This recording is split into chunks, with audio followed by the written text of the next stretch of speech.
Guys, welcome back പുണ്യ vlogs.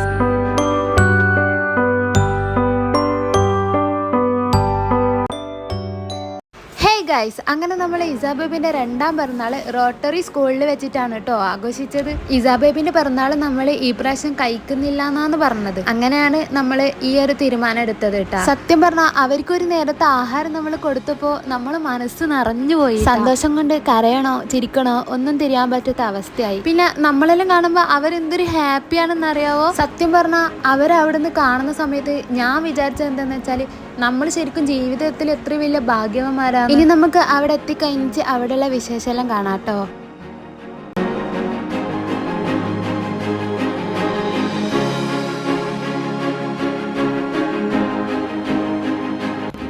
ഉറക്കത്താണല്ലേ വീണ് പോവാ.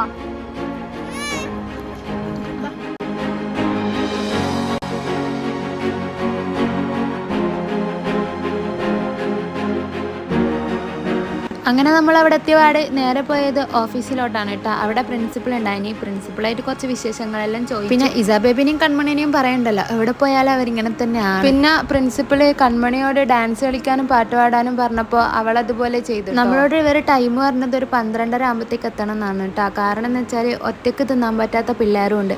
അപ്പൊ അവർക്ക് ആദ്യം ഫുഡ് കൊടുക്കണം. അത് 12:30 തോന്നുന്നു കൊടുക്കും. അങ്ങനെ നമ്മൾ അവിടെ വെറുതെ ഇരിക്കുന്ന സമയത്ത് അവിടെയുള്ള ക്ലാസ് റൂമിലെല്ലാം പോയി നോക്കി. അവരെല്ലാരും നല്ല മിടുക്കന്മാരാണ് കേട്ടോ. നമ്മളോട് എവിടെന്നാ വരുന്നത്, എന്താ പേര് എന്നെല്ലാം. അതുപോലെ തന്നെ നമ്മൾ അങ്ങോട്ട് ചോദിക്കുമ്പോൾ നമുക്ക് ഇങ്ങോട്ട് പേരും പറഞ്ഞിനി, സ്ഥലം പറഞ്ഞിനി. അതിൽ നിന്ന് 1-2 ആൾക്കാർ മാത്രം ഒന്നും വേണ്ടിയിട്ടില്ല. അത് ചിലപ്പോൾ നമ്മളെ പരിചയമില്ലാത്തതുകൊണ്ടായിരിക്കാം.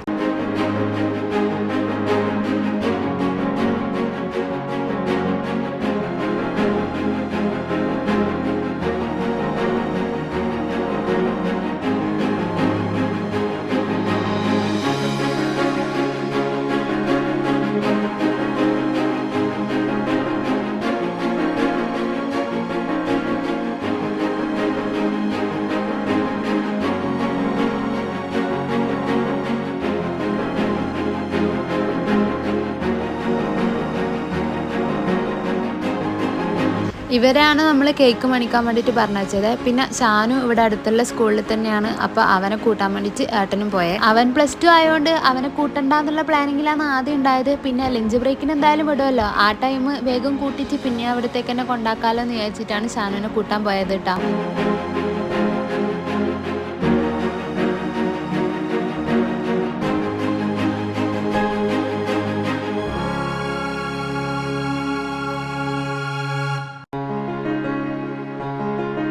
ടോട്ടൽ ഇവിടെ 150 പേരുണ്ട്. അങ്ങനെ കേക്ക് കട്ടാക്കുന്ന സമയത്ത് എല്ലാവരും എത്തിട്ടോ.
അച്ഛനുണ്ട്, അമ്മയുണ്ട്, സഹോദരങ്ങളുണ്ട്, ഫ്രണ്ട്സ് ഉണ്ട്.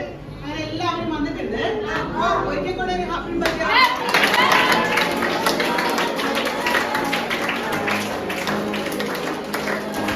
ഇന്ന് നമ്മൾ പ്രാർത്ഥിക്കുന്നത് പിറന്നാൾ ആഘോഷിക്കുന്ന ഇസാം മോൾക്കും അവരുടെ കുടുംബത്തിലുള്ള ഓരോ അംഗങ്ങൾക്കും വേണ്ടിയിട്ടാണ് അല്ലേ.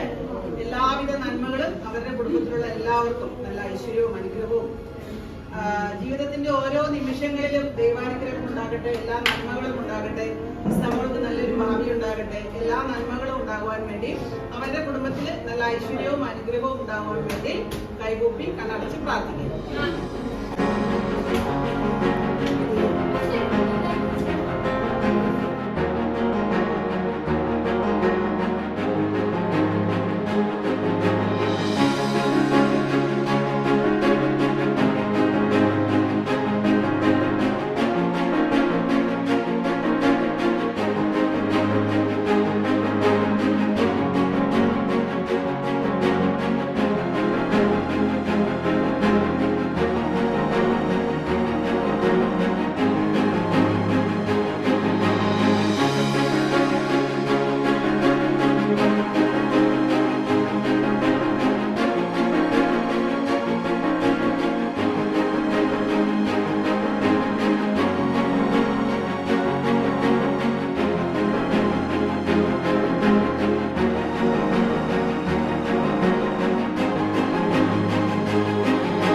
പിന്നെ ഇവിടെ പ്രത്യേകിച്ച് എന്താ പറയാന്ന് വെച്ചാൽ ഇവർ ഓരോരോ സാധനങ്ങൾ ഉണ്ടാക്കുന്നുണ്ട്. ഇവിടെ കാണുന്ന ഈ ഫ്ലവർ, ചവിട്ടി, ഇതെല്ലാം ഇവർ തന്നെയാണ് ഉണ്ടാക്കുന്നത്. ഇതൊക്കെ ഇവരാക്കിയിട്ട് ഇവർ തന്നെ ഇത് സെയിൽ ചെയ്യുന്നത്. അങ്ങനെ അതിൽ നിന്ന് കുറച്ച് പ്രൊഡക്റ്റ് നമ്മളും വാങ്ങിയിട്ടോ. ചവിട്ടിയെല്ലാം കാണാൻ വേണ്ടിയിട്ട് നല്ല രസമുണ്ട്, നല്ല നീറ്റിലാണ് അവരാക്കിയത്. അങ്ങനെ ഫുഡെല്ലാം കഴിച്ചിട്ട് ഇവരുടെ കൂടെ സ്പെൻഡ് ചെയ്തിട്ടാണ് നമ്മളങ്ങനെ വീട്ടിലേക്ക് മടങ്ങുന്നത്. പിന്നെ എനിക്ക് നിങ്ങളോട് പറയാനുള്ള എന്താണെന്ന് വെച്ചാൽ ഇതുപോലെയുള്ള ചെറിയ ചെറിയ കാര്യങ്ങൾ നിങ്ങളെ കൊണ്ട് പറ്റുന്നത് പോലെ ചെയ്തു കൊടുത്താൽ അവരും ഹാപ്പിയാവും, നിങ്ങളും ഹാപ്പിയാവും. അപ്പോൾ ഇസാബേബിൻ്റെ ഷൂട്ടിൻ്റെ വീഡിയോ എല്ലാം ഇനിയും വരാനുണ്ട്. അപ്പോൾ ഇന്നത്തെ വീഡിയോ ഇത്രയേ ഉള്ളൂ. ഇനി അടുത്ത വീഡിയോയിൽ കാണാം. ബൈ.